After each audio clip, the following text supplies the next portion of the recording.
महाराष्ट्र से बड़ी खबर। चुनाव से पहले महाराष्ट्र सरकार ने बड़ा फैसला लिया है। चुनाव से पहले शिंदे सरकार का बड़ा फैसला, मदरसा शिक्षकों का वेतन बढ़ाया गया। ओबीसी आरक्षण में क्रीमी लेयर की सीमा बढ़ाई गई। तो जाहिर है अब चुनाव है और चुनाव से पहले शिंदे कैबिनेट ने बड़ा फैसला लिया।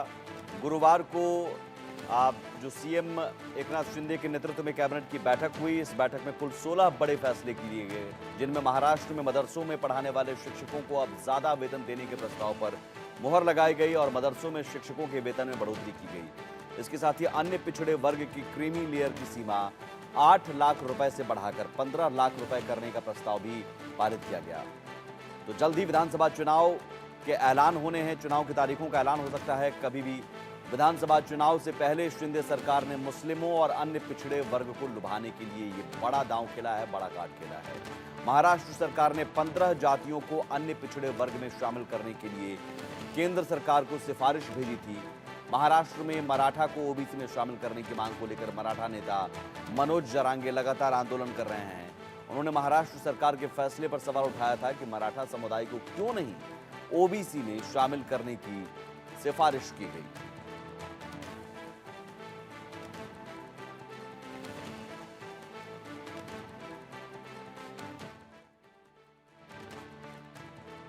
अब देखिए, क्या ये अपीसमेंट पॉलिटिक्स नहीं है? हम तो जब एमएलए थे, जब हम असेंबली में जाते थे, वहां पर भी हमने हर मर्तबा इस विषय को उठाया कि मदरसों के अंदर जो लोग पढ़ाते हैं, मौलाना मौलवी, उनके पगार को बढ़ाइए, माइनॉरिटी के बजट को इंक्रीज करिए, बढ़ाइए। आप मदरसे को मॉडर्नाइजेशन की जरूरत है, आप मॉडर्न कीजिए, उसके लिए फंड्स बढ़ाइए। मगर सरकार के कान में तो जू नहीं लग रही थी। अब इनको पता है कि महाराष्ट्र में चुनाव होने वाले 1 महीने के अंदर, तो अभी आ गए इस तरह की बात लेकर। बढ़ाइए, उससे बात नहीं, हमको ये नहीं है तरस। मगर बात ये है कि सरकार का 2 मुहैया जो चेहरा है वो पब्लिक के सामने आ रहा है। अब देखिए, एक तरफ तो आप इस तरह से पगार बढ़ाने की बात कर रहे हैं और दूसरी तरफ अपने लोगों को भेजकर मुसलमानों के खिलाफ हर दिन अनाप शनाप बकवासबाजी करा रहे हैं। सबसे पहले रामगिरी आया। रामगिरी ने आकर हमारे हुजूर मोहम्मद मुस्तफा सल्लल्लाहु अलैहि वसल्लम की शान में गुस्ताखी की। उसके अल्फाज से देश ही नहीं, दुनिया भर के मुसलमानों के दिल को ठेस पहुंची। जो वर्तमान की महाराष्ट्र सरकार है ना, इसकी कथनी करनी में कितना बड़ा अंतर है। एक तरफ देवेंद्र फडणवीस जी कह रहे हैं कि जो मुसलमान मतदाता हैं उन्होंने वोट जिहाद किया, जो मुसलमान जातियां हैं उसमें लव जिहाद करवाती हैं, और दूसरी तरफ जो मदरसों में शिक्षक पढ़ाते हैं उनके वेतन पहले 6,000 थे, अब उसको बढ़ाकर 16,000 कर दिया गया है। इससे पहले अजीत दादा पवार कह चुके हैं कि हम अपने पार्टी में जो टिकट बांटेंगे उसमें 10% कोटा अल्पसंख्यकों के लिए, मुसलमानों के लिए रिजर्व कर देंगे।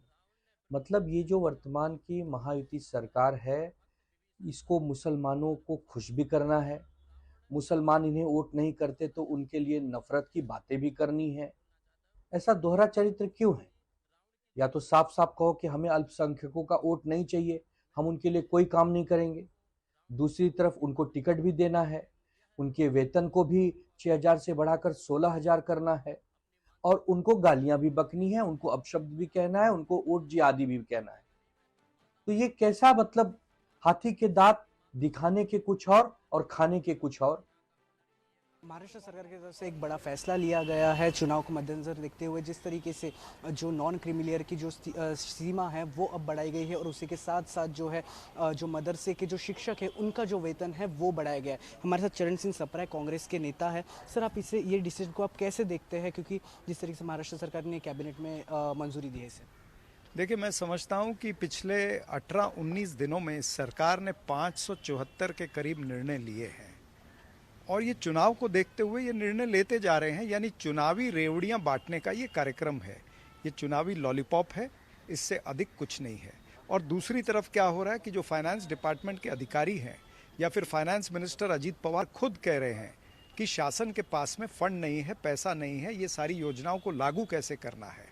तो एक तरफ फंड की कमतरता है, कॉन्ट्रैक्टर 40,000 करोड़ रुपए के लिए धरने पर बैठे हुए हैं। इस सरकार के पास पैसा नहीं है, सरकार कंगाल हो चुकी है, सरकार के ऊपर कर्जा बढ़ चुका है और ये रोज के रोज निर्णय लागू करते जा रहे हैं, घोषणाएं करते जा रहे हैं। तो ये घोषणावीर सरकार है, खोखे सरकार है।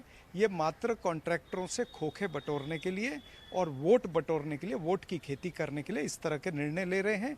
ये महाराष्ट्र राज्य के इंटरेस्ट में भले ही दिखते हों, हम भी स्वागत करते हैं कि जो उन्होंने निर्णय मदरसों के लिए जो निर्णय लिया या जो उन्होंने और निर्णय लिए हैं जहां पर कुछ लोगों को फ़ायदा हो सकता है, लेकिन उस सब के लिए पैसे कहाँ हैं? सर, एक और निर्णय महाराष्ट्र सरकार की तरफ से ऐसा लिया गया है कि ओबीसी में जो है 15 जातियों को शामिल करने का जो निर्णय है वो लिया गया है। हालांकि जो प्रस्ताव है वो अब सेंट्रल गवर्नमेंट के पास जाने वाला है, तो आप इसे किस तरीके से देखते हैं? मैं इस निर्णय को भी चुनावी लॉलीपॉप समझता हूं, क्योंकि जिस तरह से भारतीय जनता पार्टी ने हरियाणा के अंदर किया, ओबीसी वोटों को आकर्षित करने के लिए घोषणाएं करते रहे, उसका इम्प्लीमेंटेशन नहीं किया, लेकिन आखिरी स्टेज पर आकर के घोषणाएं करते रहे। वही पैटर्न वो महाराष्ट्र के अंदर लगाना चाहते हैं। मात्र घोषणाएं होंगी और फिर सरकार आएगी या नहीं आएगी वो तो जनता तय करेगी। अगर इनको 15 जातियों को ओबीसी की कैटेगरी में लेना ही था तो फिर 16वीं को क्यों नकार दिया? जो जारंगे पाटिल और मराठा आरक्षण के लोग जो लगातार धरने पर बैठे हैं, फिर उनको क्यों नकार दिया? इसका उत्तर भी देवेंद्र फडणवीस, अजीत पवार ने और एकनाथ शिंदे ने देना चाहिए कि जब 15 जातियां आई तो 16वीं क्यों नहीं? जी, तो ये हमारे साथ चरण सिंह सप्रा जिन्होंने बात किया कि किस तरीके से जो है महाराष्ट्र विधानसभा के जो एक चुनावी लॉलीपॉप तरीके से एक देखा जा रहा है। कैमरामैन अनिल शिंदे के साथ प्रथमेश शिंदे, न्यूज़ मुंबई। और